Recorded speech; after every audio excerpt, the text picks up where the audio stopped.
안녕하세요, 평생학교 시청자 여러분. 저는 작고 틀리고 헷갈리는 맞춤법 강의를 진행하고 있는 차민진입니다. 자, 오늘 6강에서는요, 비슷해서 잘못 쓰는 말들에 대해서 알아보도록 하겠습니다. 자, 오늘 배울 표현들은 단어 2개가 소리가 비슷해가지고 혼동이 되는 그런 단어들인데요. 이거를 잘못 쓰면은 약간 문맥이 달라질 수가 있거든요. 예를 들어서 우리가 나는 음식을 걸었어 라고 쓰면 어색하잖아요. 먹었다 대신에 걸었다를 쓰면 어색한 것처럼 우리도 이렇게 어색한 표현을 오늘 한번 배워보도록 할게요. 자, 첫 번째 표현부터 알아보도록 하겠습니다. 쌍둥이끼리 성격이 틀려 이렇게 되어 있어요.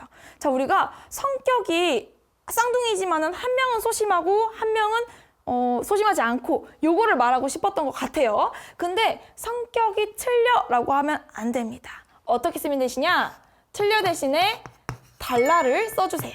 왜냐하면 틀리다 같은 경우에는 정답에 맞지 않는 걸 얘기하는 거예요. 근데 우리가 성격에는 정답이 없잖아요. 그렇기 때문에 틀리다 라고 하는 표현을 이때 써주시는 게 아니고 다르다, 비교를 하는 표현인 다르다를 써주시면 됩니다. 자, 쌍둥이끼리 성격이 달라 이런 식으로 말씀해 주세요. 두 번째 표현 들어가도록 하겠습니다. 자, 거기 무당이 용에서 다 맞춰 이렇게 되어 있어요. 그러니까 내가 뭘 말하지 않았는데도 딱 내 표정만 보고서 무당이 너 돈 때문에 힘들어서 맞구나 이런 식으로 맞힌다는 거예요. 근데 여러분들 맞추다라고 하는 표현 이때는 잠깐 접어두고 뭐라고 쓰면 되냐? 맞혀라고 써주세요. 자, 맞춰와 맞혀가 발음이 비슷해가지고 많이 헷갈리시는데요. 맞추다와 맞히다는요, 다른 뜻을 가지고 있거든요. 자, 맞추다 같은 경우에는 우리가 그 정장 같은 거 옷 치수에 맞춰가지고 새로 살 때, 그때 맞춤 정장이라고 하잖아요. 그때 맞춤이라고 하고, 뽀뽀 같은 경우에 우리가 다른 말로 뭐라 그래요? 입 맞춤. 입을 맞추다라고 하잖아요. 요거 두 개의 대상을 딱 이렇게 댔을 때 딱 맞아 떨어지는 거를 우리가 맞추다라고 합니다. 그때 쓰시는 표현이고요. 치수나 뽀뽀를 얘기할 때 그럴 때 얘기하는 표현이고, 이제 맞히다 같은 경우에는 정답이 맞았을 때.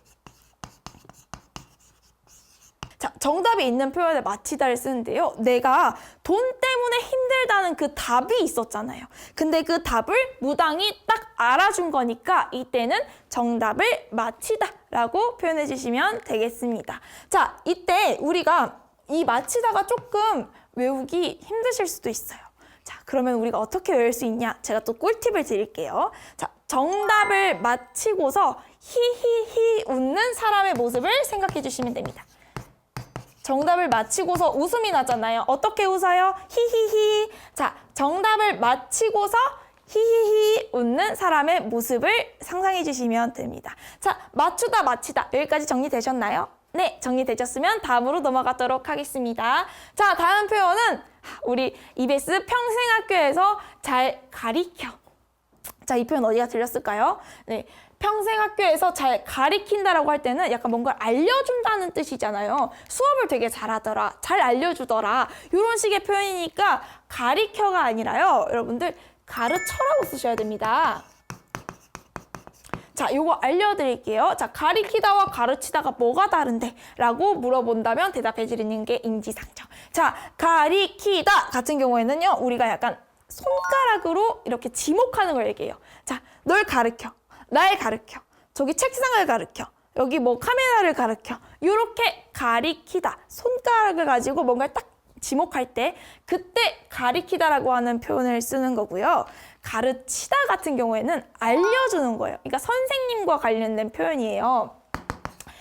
이렇게 뜻이 완전 다르잖아요. 그러니까 이게 소리만 비슷할 뿐이지 뜻이 다르기 때문에 정확하게 문장 속에 사용을 해주셔야 됩니다.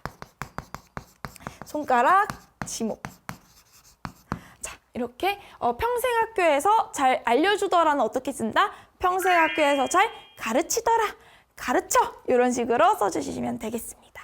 꿈을 쫓아간다. 자, 꿈을 쫓아간다. 우리가 어떤 목표나 이상향이 있을 때 그걸 향해 달려간다라는 표현을 쓸 때 이런 식으로 많이 문장을 쓰시는데요. 아, 이건 절대 안 됩니다. 이 앞에 1, 2, 3번은요. 솔직히 조금 틀려도 약간 민망하고 말아요. 근데 요거는 완전히 뜻이 다르게 되기 때문에 꼭 구별을 해주셔야 됩니다. 자, 쫓아간다는요. 쫓아간다라고 써주세요. 네, 꿈을 쫓아간다. 자, 왜냐면요, 이 두 가지 단어가 뜻이 완전히 다르기 때문이에요. 쫓다와 쫓다, 그러니까 쌍지읒인지 그냥 지읒인지에 따라서 뜻이 달라지는 건데요. 쫓다 같은 경우에는 약간 그거예요. 파리를 쫓아내다. 화이화이, 화이화이 이런 느낌이에요. 그러니까 내가 꿈을 쫓다라고 하면은 꿈을 쫓아내는 거야. 저 멀리 가라고 하는 거야. 내가 말하고자 하는 바랑 맞지가 않죠. 자, 그러면 우리가 쫓다라고 하는 뜻은 그거를 따라서 이렇게 달려가는 거예요. 그거를 목표로 딱 찍어놓고 나 너 이룰 거야 라고 딱 찍어놓고 달려가는 걸 우리가 쫓다라고 합니다. 그러니까 쫓다는 모기 파리같이 허이허이 쫓아내는 거. 쫓다는 꿈이나 목표, 이상향, 추구하는 거. 이런 식으로 구별을 해서 사용해 주시면 되겠습니다. 자, 우리가 싫어하는 거, 모기, 파리 이렇게 좀 멀리 보내고 싶은 거를 보면 어떤 소리가 나와요? 혀 차는 소리가 나오죠. 쯧쯧, 쯧쯧이라고 혀 차는 소리가 나옵니다. 아우, 쯧쯧. 저거 좀 다 없애버려야 되는데, 아유, 쯧쯧. 자, 쯧쯧의 쌍지읒을 기억하면서 이거는 쫓다구나. 싫어하는 거는 쫓아버려 라고 생각해 주시면 되고요. 자, 좋아하는 것은요. 좋아하는 것은 우리가 추구해야겠죠? 좋아하는 것은 여기 지읒을 기억하셔서 좋아하는 것은 좇는 거구나.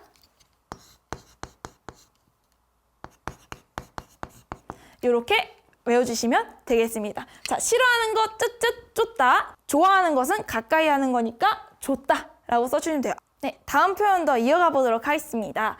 자, 추니 위옷 입어 라고 하는 표현. 요때는 약간 우리 엄마가 딸이나 아들한테 야, 너 그렇게 가면 얼어 죽어. 멋부리다 얼어 죽어. 위에 따뜻한 파카나 입고 가.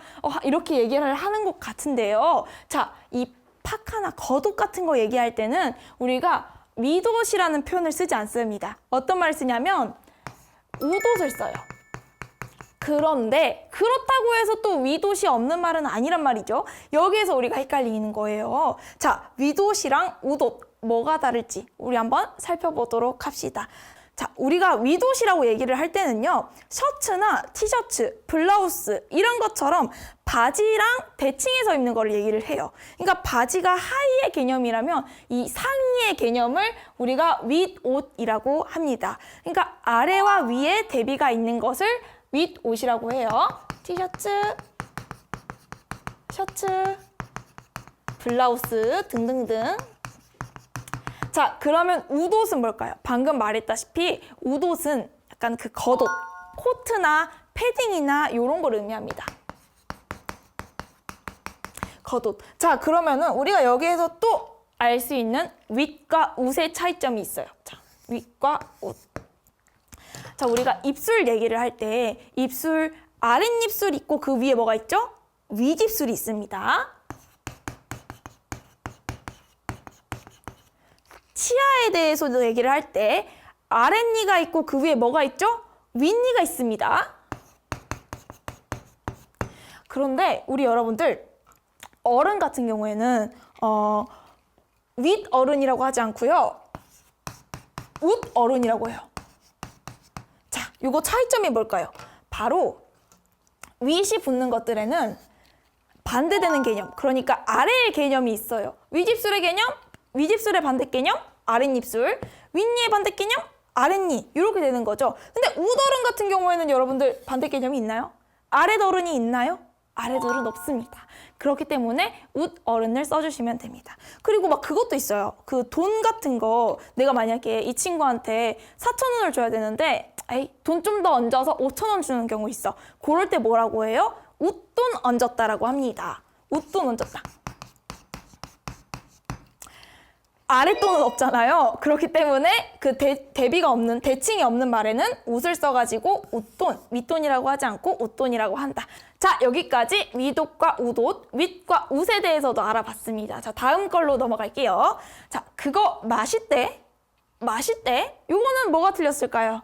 자, 제가 여기에서 설명하고자 하는 거는요, 요 마실 때라고 하는 부분인데요. 자, 앞에 예시와는 다르게 요 마실 때는 맞을 수도 있습니다.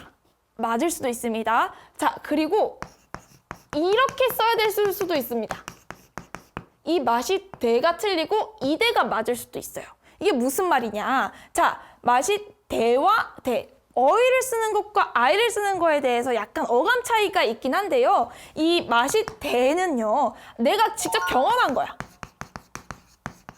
그러니까 어떨 때 이런 걸 쓰냐면요. 야, 내가 그거 어제 먹어봤는데, 야, 그 맛있대? 야, 그 맛있더라? 요럴 때 쓰는 표현이 어휘 맛있대입니다. 자, 근데 내가 직접 먹진 않았어. 근데 내가 듣기로는 그게 굉장히 맛있대. 그럴 때, 야, 그거 맛있다더라의 줄임말 대를 써주시면 되겠습니다. 전달의 개념. 그러니까 아, 내가 그 건물에 가봤는데 야, 그 건물 되게 멋있대. 가봤는데 멋있대. 이렇게 써주시고요. 내가 안 가봤어. 들은 거야. 그 누가 그러는데, 그 순복이 엄마가 그러는데 거기가 내가 들었는데 안 가보고 들었는데 멋있대 거기가. 이때는 아이대를 써주시면 되겠습니다. 멋있대 차이점 이제 아셨죠? 오늘부터 확실히 아셨으니까 잘 써주시면 감사하겠습니다. 네, 여기까지 강의는 끝났고요. 복습 한 차원으로 마무리 퀴즈하고 넘어가도록 하겠습니다. 자, 얼굴이 달라, 얼굴이 틀려. 하나, 둘, 셋. 달라가 맞습니다. 자, 얼굴에는 정답이 없죠? 자, 정답을 맞춰. 하나, 둘, 셋. 네, 정답을 맞춰가 맞습니다. 마치고 나서 히히히 웃고 있는 모습을 상상하라고 했어요. 맞춤법을 가리키다, 가르치다. 하나, 둘, 셋. 가르치다가 맞는 거였어요. 가리키다는 손가락으로 뭔가 지목하는 거였어요. 목표를 줬다. 하나, 둘, 셋. 네, 줬다가 맞습니다. 쫓아내는 건 이렇게 허이허이 하는 거라고 했어요. 자, 그 다음에 패딩을 뭐라고 하죠? 위옷, 우옷. 하나, 둘, 셋. 네, 우옷이었습니다. 내가 들었는데 그게 그렇대. 뭐라고 할까요? 하나, 둘, 셋. 그렇대가 맞습니다. 남들한테 전해 들은 건 아이대. 네, 여기까지 퀴즈 마치시느라 너무 고생하셨어요. 다음 강의는요, 그때는 맞고 지금은 틀린 말입니다. 이게 맞춤법이 개정이 되면서 틀린 표현이 된 게 있는데 잘 모르시는 것들이 있을 거예요. 그거 제가 업데이트 해드리겠습니다. 그러면 다음 강의에서 만나요. 오늘도 감사합니다.